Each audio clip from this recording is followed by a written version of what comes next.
Apa yang dimiliki oleh malaikat diberikan oleh Allah kepada kita. Apa yang diberikan oleh Allah kepada binatang diberikan oleh Allah kepada kita. Malaikat diberi akal, manusia juga diberi akal, tetapi tidak diberi nafsu oleh Allah. Malaikat diberi oleh Allah akal untuk taat kepada Allah, tidak diberi lawan, tidak ada rintangan, tidak ada halangan. Pantas dia tidak pernah berdosa. Dan ada namanya binatang, diberi oleh Allah nafsu saja, tidak diberi akal. Pantas dia tidak pernah taat sebagai manusia, diberi oleh Allah pengatur kedua-duanya, pengatur akal kita, pengatur nafsu kita, yang disebut dengan ad-din, agama.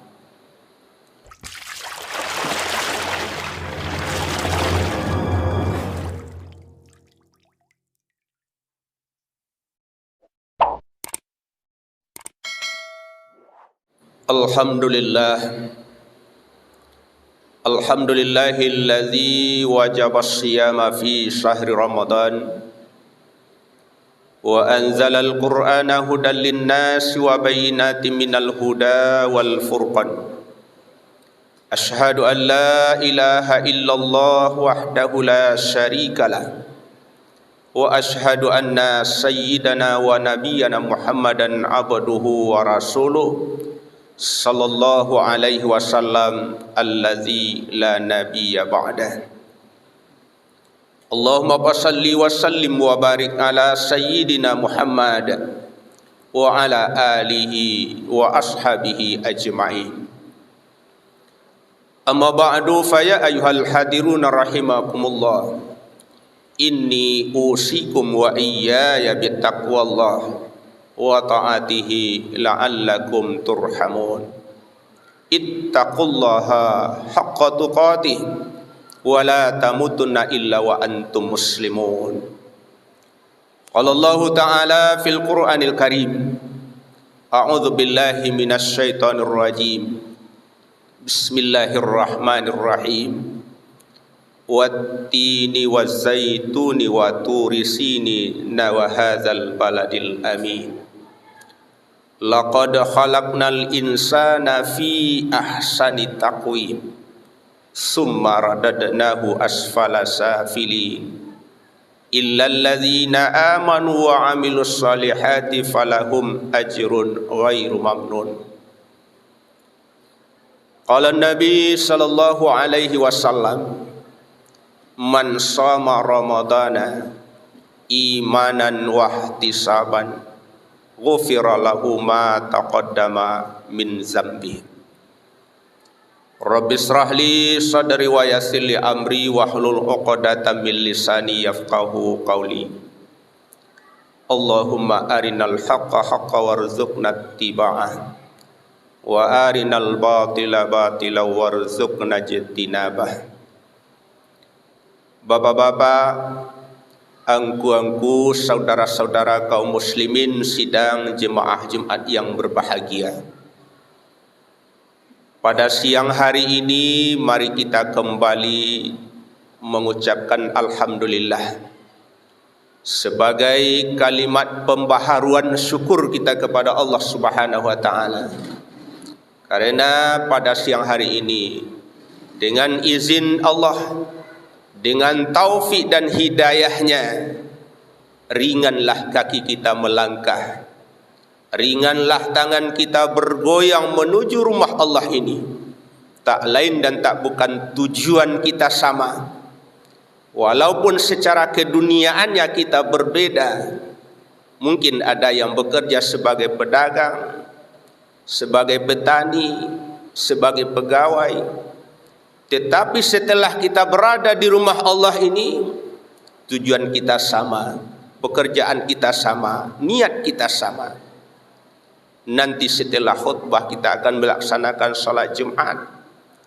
Kita awali salat kita dengan doa iftah. Sama-sama membaca inna salati wa nusuki wa mahyaya wa mamati lillahi rabbil alamin. Artinya tujuan kita sama duduk, sama sujud, sama berdiri, sama rukuk di rumah Allah ini, tujuan kita adalah lillahi rabbil alamin. Bapak-bapak, saudara-saudara sidang jemaah Jumat yang berbahagia, selawat dan salam mari sama-sama kita kirimkan untuk junjungan kita Nabi besar Muhammad sallallahu alaihi wasallam sebagai nabi penyempurna daripada nabi-nabi sebelumnya.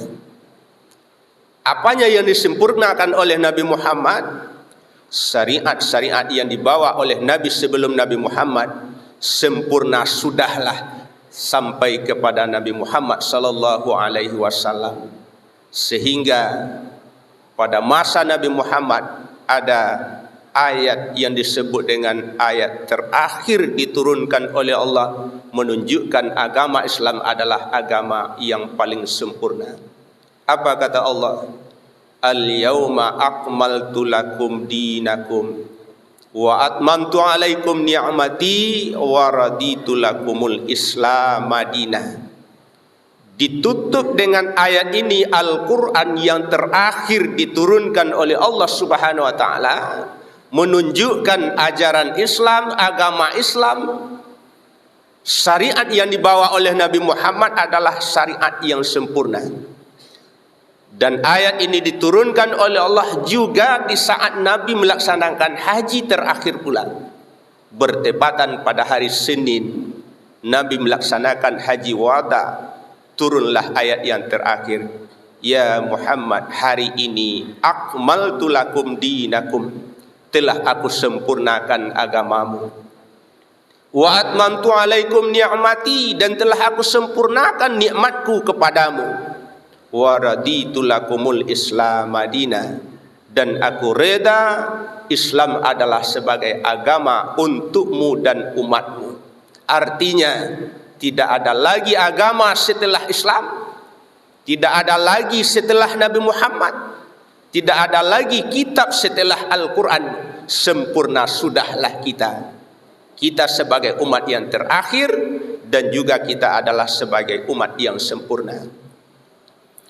Bapak-bapak, saudara-saudara sidang jemaah Jumat yang berbahagia, pada kesempatan yang singkat ini, mari kita tengok dalam sebuah kitab yang dikarang oleh Imam Al-Ghazali dengan judul kitabnya Penebus Dosa. Di dalam kitab itu beliau menerangkan ada 4 sifat manusia yang diberikan oleh Allah kepada manusia, yang selalu mendorong, yang selalu mengajak manusia untuk selalu berbuat dosa. Padahal manusia ini diciptakan oleh Allah, makhluk yang sempurna, sesuai dengan firman Allah surat At-Tin, laqad khalaqnal insana fi ahsani taqwim summa radadnahu asfala safilin. Kata Allah, sungguh aku telah menciptakan manusia sebaik-baik bentuk, sesempurna-sempurna kejadian. Tetapi pada suatu saat, kalau seandainya manusia itu tidak hati-hati di dalam kehidupan mereka, summa radadnahu asfala safilin, kemudian akan kami jatuhkan mereka kepada tempat, kepada makhluk yang sehina-hinanya. Bapak-bapak, saudara-saudara sidang jemaah Jumat yang berbahagia, kalau kita menyadari kita adalah makhluk yang sempurna, ciptaan Allah yang sempurna, Allah juga memberikan potensi kepada kita bisa menjadi manusia nilainya yang tertinggi, dan bisa menjadi manusia nilainya yang paling rendah di sisi Allah Subhanahu wa taala. Kenapa demikian? Manusia, kalau kita banding, letak manusia itu adalah di tengah, yang di atasnya adalah malaikat yang selalu bersujud, selalu bertaat kepada Allah Subhanahu wa taala, tidak pernah berdosa sekalipun. Dan ada makhluk yang paling rendah yang tidak pernah taat kepada Allah sekalipun, yang disebut dengan binatang. Makhluk yang tertinggi disebut dengan malaikat. Di mana letak manusia? Manusia terletak antara binatang dengan malaikat. Di saat itulah rumitnya kita menjadi makhluk manusia ini. Apa yang dimiliki oleh malaikat diberikan oleh Allah kepada kita. Apa yang diberikan oleh Allah kepada binatang diberikan oleh Allah kepada kita. Malaikat diberi akal, manusia juga diberi akal, tetapi tidak diberi nafsu oleh Allah. Malaikat diberi oleh Allah akal untuk taat kepada Allah, tidak diberi lawan, tidak ada rintangan, tidak ada halangan. Pantas dia tidak pernah berdosa. Dan ada namanya binatang, diberi oleh Allah nafsu saja, tidak diberi akal. Pantas dia tidak pernah taat kepada Allah. Pantas dia tidak pernah berbuat baik, lantaran mereka tidak ada yang mendorong untuk berbuat baik, akalnya tidak ada. Tetapi kita manusia, apa kata Allah? Laqad khalaqnal insana fi ahsani taqwim. Manusia diberi oleh Allah akal, diberi oleh Allah nafsu. Akal dan nafsu itulah yang seolah-olah tarik tambang di dalam diri kita. Akal manusia mengajak manusia untuk menarik manusia menjadi malaikat, bahkan lebih tinggi dari malaikat. Tetapi sebaliknya, ada manusia punya nafsu yang menarik manusia untuk menjadi binatang, bahkan lebih rendah daripada binatang. Tugas kita sebagai manusia diberi oleh Allah pengatur kedua-duanya, pengatur akal kita, pengatur nafsu kita, yang disebut dengan ad-din, agama. Bapak-bapak, saudara-saudara sidang jemaah Jumat yang berbahagia, kembali kita kepada buku yang dikarang oleh Imam Al-Ghazali tersebut. Ada 4 sifat manusia. Kalau saya menyebut dengan 4 nafsu manusia yang mendorong, yang membawa manusia durhaka kepada Allah Subhanahu wa taala. Yang pertama disebut dengan nafsu rububiyah. Nafsu rububiyah artinya sifat-sifat ketuhanan. Apa itu sifat Tuhan? Salah satu di dalam Asmaul Husna, sifat Allah itu adalah Al-Mutakabbir. Allah bersifat Al-Mutakabbir. Apa itu Al-Mutakabbir? Maha sombong. Kalau Allah bersifat dengan maha sombong, itu wajar bapak-bapak, saudara-saudara. Karena dialah segala-galanya. Dia yang menciptakan langit dan isinya. Dia yang menciptakan bumi dan isinya. Dia yang menciptakan apa saja yang terjadi. Allahul ladzi khalaqas samawati wal arda wa ma bainahuma. Kalau Allah yang menciptakan semuanya, wajar dia mengatakan miliknya semuanya. Kalau dia mengaku miliknya semuanya, dia yang mengatur semuanya. Siapa yang akan menghalangi? Siapa yang akan membantah? Lillahi ma fis samawati wa ma fil ard. Milik Allah lah langit dan isinya. Milik Allah lah bumi dan isinya. Tidak ada orang yang bisa membantah ini firman Allah Subhanahu wa taala. Tetapi seandainya ada manusia yang mengatakan, yang menyampaikan kepada orang lain, ini masjid kalau tidak saya, ini jalan kalau tidak saya, ini kampung kalau tidak saya, ini rumah kalau tidak saya, ini adalah yang menonjol sifat rububiyahnya, sifat kesombongannya, sifat ketuhanannya.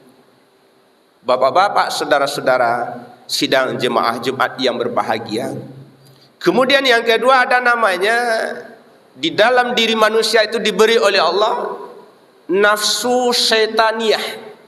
Dalam bahasa kitanya adalah sifat-sifat setan yang selalu mendustai orang lain, yang selalu merekayasa kebenaran, yang selalu menzalimi orang lain.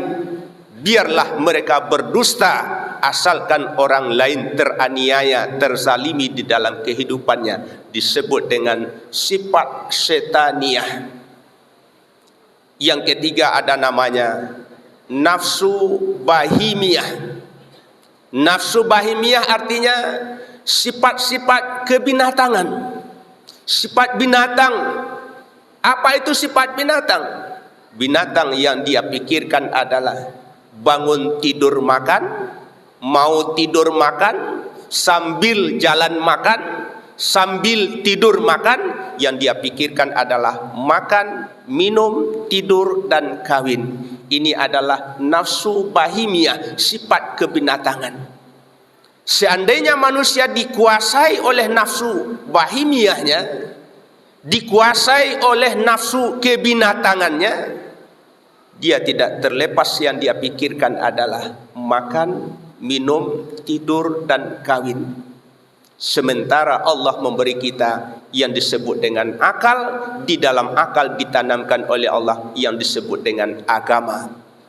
Kalau manusia sudah tidak bisa mengendalikan akalnya, tidak bisa mengatur hidupnya dengan agamanya, dia akan terjerumus kepada nafsu bahimiyah, sifat kebinatangan. Biarlah orang teraniaya asal mereka perutnya kenyang.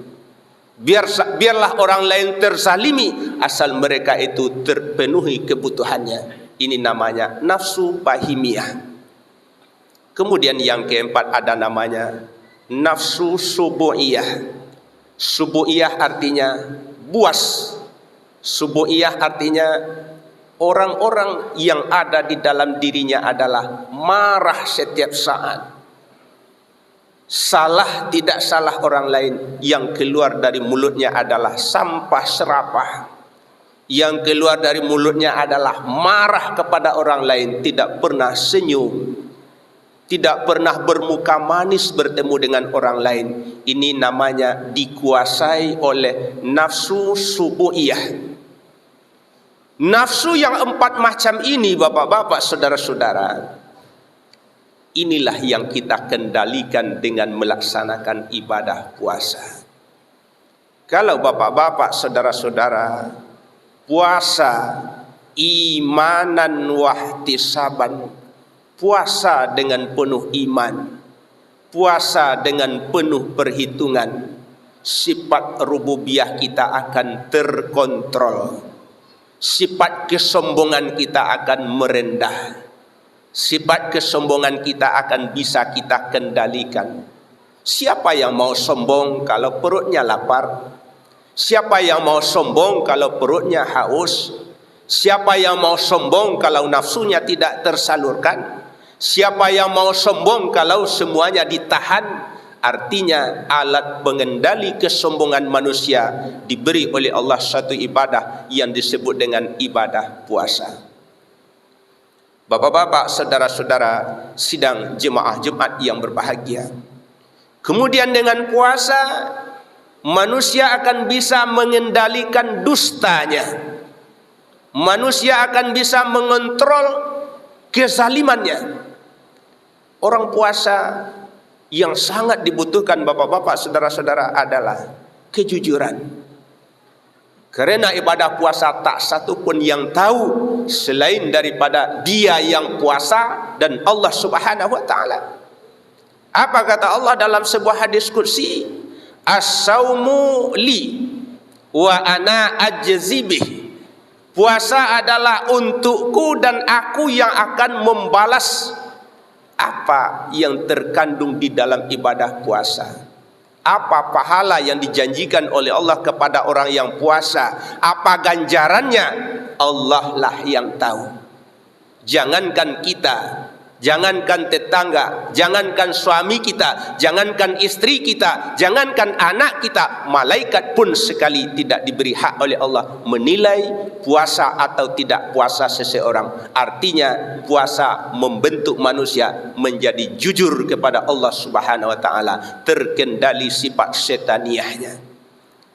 Kemudian yang ketiga, dengan puasa akan terkendali bahimiyah, sifat kebinatangan yang semenjak pagi dia mencari makan, dalam mencari makan dia makan, dalam tidur pun dia makan.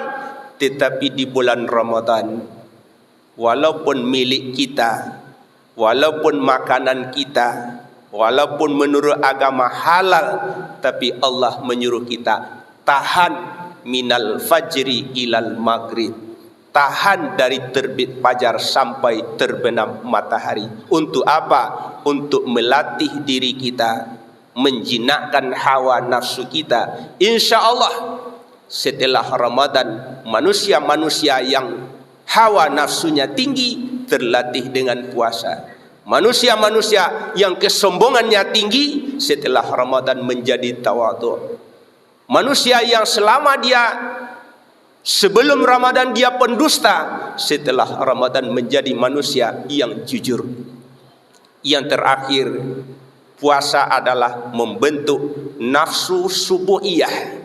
Subuhiyah artinya sifat kemarahan, buas, yang selalu menserapahi orang lain, yang selalu memberikan kata-kata kasar kepada orang lain. Ramadan adalah ibadah puasa di bulan Ramadan mengendalikan kemarahan kita. Jangankan kepada orang lain, kepada anak sekalipun kita dilarang marah di saat kita melaksanakan ibadah puasa. Bahkan Rasulullah mengatakan, seandainya ada orang mengajak kamu membicarakan orang lain, mengajak kamu bertengkar, mengajak kamu berkelahi, kedepankanlah, sampaikanlah kepada mereka, inni shaimun, saya puasa. Kalau hari ini kita bertengkar, saya puasa. Artinya apa? Puasa adalah alat pengendali kesombongan, alat pengendali dusta, alat pengendali hawa nafsu, alat pengendali kemarahan di dalam kehidupan kita. Dengan syarat man shama ramadhana imanan wahtisaban ghufira lahu ma taqaddama min zambi. Puasa dengan penuh iman, puasa dengan penuh kejujuran, puasa dengan penuh perhitungan. Di akhir-akhirnya Allah menjanjikan ghufira lahu ma taqaddama min zambi. Allah menjanjikan dihapus dosa kita 11 bulan yang berlalu.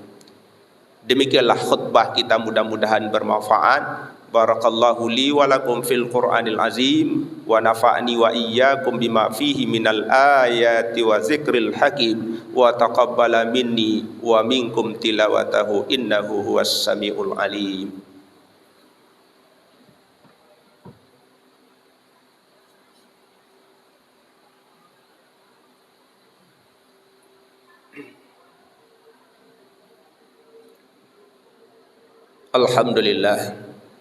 Alhamdulillahillazi hadana li hadza wa ma kunna linahtadiya laula an hadanallah. Asyhadu an la ilaha illallah wahdahu la syarikalah wa asyhadu anna sayyidana wa nabiyyana Muhammadan abduhu wa rasuluh sallallahu alaihi wasallam allazi la nabiyya ba'da. Allahumma shalli wa sallim wa barik ala sayyidina Muhammad wa ala alihi wa sahbihi ajma'in. Amma ba'du fa ya ayyuhal hadiruna rahimakumullah, inni usikum wa iyaya bittaqwallah wa ta'atihi la'allakum turhamun. Ittaqullaha haqqa tuqatih wa la tamutunna illa wa antum muslimun. Qala Allah ta'ala fil Qur'anil Karim, a'udzu billahi minasy syaithanir rajim, bismillahirrahmanirrahim, wal 'asri innal insana lafi khusr illal ladzina amanu wa 'amilus solihati wa tawasaw bil haqq wa tawasaw bis sabr. Sadaqallahul azim. Innallaha wa malaikatahu yusalluna 'alan nabi ya ayyuhalladzina amanu sallu 'alaihi wa sallimu taslima.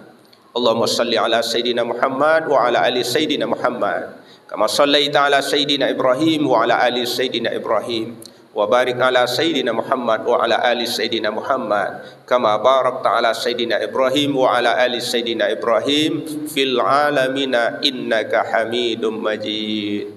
Allahumma fil mu'minina wal mu'minat wal muslimina wal muslimat al ahya'i minhum wal amwat. Allahumma ij'al jam'ana hadza jam'al marhumah wa tafarruqana min ba'dihi tafarruqan ma'sumah. Allahumma hdina wa ahlana wa qaumana wa ahla baitina wa ahla qaryatina wa umara'ana ila siratil mustaqim. Allahumma arinal haqqa haqqa warzuqna ittiba'ah wa arinal batila batila warzuqna ijtinabah. Allahumma yassir lana fi kulli amrina wa la tu'assir. Allahumma a'inna ala zikrika wa syukrika wa husni ibadati. Rabbana zalamna anfusana wa illam taghfir lana wa tarhamna lanakunanna minal khasirin. Rabbana atina fid dunya hasanah wa fil akhirati hasanah wa qina adzabannar. Ibadallah, innallaha ya'muru bil 'adli wal ihsan wa ita'i dzil qurba wa yanha 'anil fahsya'i wal munkar la'allakum tadhakkarun wa la dzikrullahi akbar.